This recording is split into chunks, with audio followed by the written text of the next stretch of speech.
వెంకటేశాయ నమః. అంతరాత్మ ప్రబోధం అంటారు దాన్ని. అంతరాత్మ ప్రబోధం మనం ఏమనుకుంటాం? మన సొంత తెలియమనుకుంటాం, మన జ్ఞానం అనుకుంటాం, అంతమంది అనుకుంటాం, అంత నేనే అని అంటారు. ఏ ఏ ఆలోచన వచ్చినా నా వల్లే జరిగిందంటారు. కష్టాలు వచ్చిందనుకో, కాలం భగవంతుడు అనుకూలించలేదు, నాకు ఆ దేవుడు చేయలేదు, దేవుడి ముందుకు వెళ్తారు. అంతకంటే ఇంకేం లేదు. అన్నీ కలిసి వస్తే నేనే నేనే నేనే. ఈ యొక్క సృష్టిని, భూమిని తిప్పుతూ ఉన్నది కూడా నేనే. ఈ భూమి ఎర్ర తిరుగుతూ ఉంది, దాన్ని తిప్పేది కూడా నేనే. పగలు రాత్రి కూడా నేనే సృష్టించాను. ఇలా అనేకం చెప్పుకునేవాళ్ళు అనేక మంది ఉంటారు. నేను ఇక్కడ ఎంతకాలం జీవిస్తామో మనకే తెలుసు.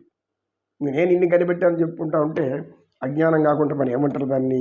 రాజా, కనుక మీరు నేను అనే మాట తీసేయండి. మీరు ప్రజా సేవకులు. రాజులు ప్రభువులు అంటే ప్రజా సేవకులు. భగవంతుడు మీకు అధికారం ఇచ్చాడు అంటే ప్రజలకు సేవ చేయడానికి, కానీ ప్రజలని నాశనం చేయడానికి కాదు, ప్రజలని కష్టం పెట్టడానికి కాదు, ప్రజలని అనేక విధాలుగా బాధలు పడుతుంటూ చూసి ఆనందిస్తూ రాణివాసంలో కూర్చొని సకల భోగాలు అనుభవిస్తూ అంతఃపురంలో నిత్యం పన్నీటి చిలకాలు, అనేక విధాలైనటువంటి సుగంధాలు, సుగంధ ద్రవ్యాలు, మంచి పంచభక్ష పరమాణాలు ఇవన్నీ తింటూ కూర్చునేవాడు కాదు రాజు. ప్రభు తనకిష్టం లేని వాళ్ళని, తనకు నచ్చని వాళ్ళని ఇష్టం వచ్చేట్లుగా హింసించి కారాగారంలో వేసి శిక్షించడం కాదు రాజు పని. రాజు అంటే తన పరిపాలనలో ఎవ్వరు కూడా తప్పు చేయకూడదు. అంటే ఏం చేయాలి? తప్పు చేయబోయేవి చేస్తున్నారు, పాపం కర్మలు చేస్తున్నారు అంటే అర్థమేమి? మనం సరిగ్గా పరిపాలించలేదు. సరిగ్గా పరిపాలించలేనప్పుడు ప్రజలు అసంతృప్తి ఎందుకు వస్తుంది? ప్రజల్లో వ్యతిరేక భావన ఎందుకు వస్తుంది? ప్రజలు ఎందుకు తిరగబడుతుంటారు అక్కడక్కడ?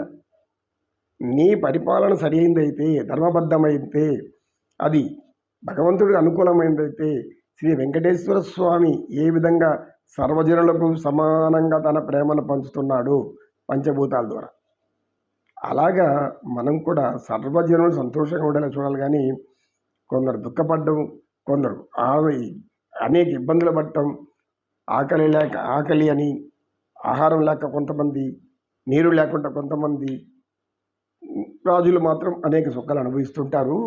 కానీ మీరు అంతా లేకపోయినా కొద్దిగా ఇంకా మీరు రాజ్యంలో తిరగండి. ఈ అడవుల్లో తిరిగేది మానేసి రాజ్యం అంతా తిరగండి. ఒక్కసారి చూడండి, మారువేషాలు తిరుగుతారు. ఇది కూడా రాజధర్మమే. క్షత్రియ ధర్మం ఏది? మారువేషంలో తిరుగుతూ ప్రజలు ఏమనుకుంటున్నారు నా గురించి. ఇది పూర్వకాలం చేసినటువంటి పనులు. రాజులు, చక్రవర్తులు ఏం చేస్తారు? తను కింది వాళ్ళు సరైన పని చేస్తున్నారా లేదా అని ఆలోచించినప్పుడు అలా తిరిగి వస్తారు. అప్పుడు అర్థమవుతుంది వాళ్ళకి. కనుక మీరు కూడా ప్రజలు రాజ్యంలో తిరగండి, కష్టాలు తీర్చండి, వాళ్ళ కన్నీళ్లు తొడవండి. మిమ్మల్ని జీవితాంతం గుర్తుపెట్టుకుంటారు. అశోక ధర్మచక్రం మన జాతీయ పతాకంలో ఈరోజు ఉంది. ఉంది అంటే ఎందుకుంది? అలాంటి ప్రభువు పరిపాలించాడు. ఎవరు? అశోకుడు. కనుక అని రాజుకు చెప్పాడు సత్యనిష్ఠుడు. రాజు గుర్రం దిగి, మాకు ఆస్థానంలో గురువుగా బోధించండి, సరైన జ్ఞానం చెప్పేవాళ్ళు లేరు కాబట్టి నేను అహంతో ప్రవర్తించాను అన్నాడు రాజు. గురువులు, యోగులు, మునులు వీళ్ళంతా కూడా సన్యసించారంటే పదవుల కోసం కాదు, ఏదో బిరుదుల కోసం కాదు. బిరుదులు, పదవులు మాకు అవసరం లేదు. యోగులకు, సన్యాసులకు, ఋషులకు, మునులకి ఇవన్నీ అవసరం లేదు. ఎందుకు? మాకు కావాల్సిన భక్తి, భగవంతుడి మీద ప్రేమ. ఈ రెండే. ప్రజల సుఖం.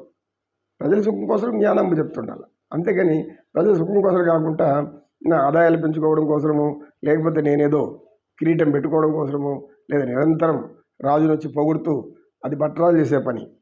మీరు భట్టరాజులు కొంచెం పెట్టుకోండి, వాళ్ళు మిమ్మల్ని ఇచ్చి పొగుడుతూ ఉంటారు. నీకు మించిన వాడు లేడు, నువ్వు ఇంద్రుడవు, చంద్రుడవు, దేవేంద్రుడవు, లేదంటే ఇంకా అన్నీ నువ్వే అని పొగుడుతూ ఉంటారు. వాళ్ళకి ఏదో కానుకలు ఇస్తూ ఉంటావు. వాళ్ళు ఎంత కానుకలు తీసుకుంటే ఏమవుతుంది? వాళ్ళకి బానిసైపోవాలి. ఎవడైతే ఉచితంగా తీసుకుంటుంటాడో ఇచ్చిన వాడికి బానిస. ఇంకా ఎందుకంటే వాళ్ళు ఏం చెప్తా పనులు చేయాలి, ధర్మ విరుద్ధమైన పనులంతా చేయాలి. కనుక మహారాజా, నాకట్టాటి కోరికలు లేవు. మీ రాజ్యంలో వచ్చి మీరు దానికని మీకు మంత్రులు ఉన్నారు, రాజు గురువులు ఉన్నారు, వాళ్ళని పెట్టుకొని అడగండి. వాళ్ళు కూడా జ్ఞానులే, కానీ మీరు వాళ్ళు ఉపయోగించుకోవడం లేదు. నేనేదో ఇట్లా ఉన్నానని చెప్పేసి నన్ను మీరు అనుకుంటున్నారు. మీరు అనుకున్నంత గొప్పవాడిని కాదు, నేనంత పండితుడు కూడా కాదు. కాకపోతే నాకు తెలిసిన 4 మాటలు, మంచి మాటలు చెప్తున్నాను. కనుక ఏ ప్రజలు కూడా ఎవ్వరు కూడా కులాల పేరుతో, ఇతర జాతుల పేరుతో, వారిలో ఉన్న బలహీనతల పేరుతో వాళ్ళని హింసించకండి. వాళ్ళను ఉద్ధరించండి. జీవితాంతం మీ పేరు చెప్పుకొని బతికిపోతారు. గుండెల్లో వాడి యొక్క రూపాన్ని మీ గుండెలో పెట్టుకుంటారు అని చెప్పాడు సత్యనిష్ఠుడు. అందుకు అది విన్న గ్రామస్తులు ఇలా, నాయన మీరు అడిగిన దానికి యోగులు, మునులు, ఋషులు అంటే మంచి చెప్తారు, కానీ ఆవేశము, ఆక్రోశము అనేది వాళ్ళకి ఉండదు. వాళ్ళకి ద్వేషము, పగ, ప్రతీకారం కూడా ఉండదు. వాళ్ళకి ఎందుకు ఉండాలి? వాళ్ళు ఇవన్నీ ఉండకూడదనే కదా వాళ్ళు ఈ విధంగా తయారవుతారు. కనుక మనం జ్ఞానం చెప్పాలి. చెప్పినప్పుడు ఆ ధర్మానికి అనుగుణంగా ఉండాలి. ఆ జ్ఞానం ధర్మానికి వ్యతిరేకంగా ఉండే జ్ఞానం మనకెందుకు? అప్పుడు మన యొక్క ఈ పాండిత్యము వృధా. ఈ యొక్క ధర్మం ఏం చెప్తుంది, సత్యం ఎలా ఉండాలి, దీని జ్ఞానం ఉండేవాళ్ళు మాట్లాడితే ప్రజలందరూ ఆనందిస్తారు. జ్ఞానం లేనివాడు మాట్లాడితే ప్రజలందరూ అసహించుకుంటారు. నమో కృష్ణ, నమో కృష్ణ. కృష్ణం వందే జగద్గురు.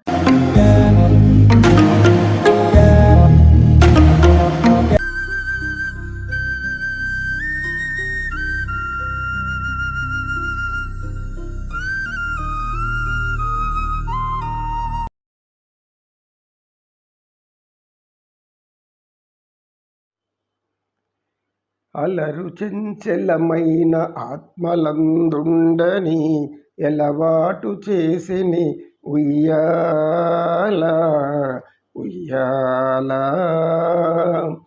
అలరు చెంచలమైన ఆత్మలందుండని అలవాటు చేసిని ఉయ్యాల.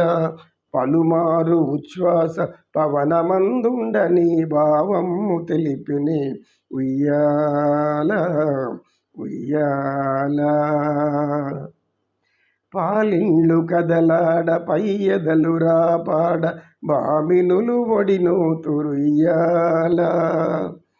పాలిండ్లు కదలాడ పయ్యదలు రాపాడ బామినులు ఒడినోతురుయ్యాల. ఓయి బ్రహ్మాండం మెల్ల ఒరగును ఎనుచు నొయ్య నొయ్యని ఊతురుయ్యాల ఉయ్యాల. ఉదయాస్త్రశైలంబు వనరగంబములైన ఉడుమండలముతో చెనుయ్యాల. అఖిల ఆకాశపదం అడదూలంబైన అఖిలంబు నిండెనే ఉయ్యాల ఉయ్యాల.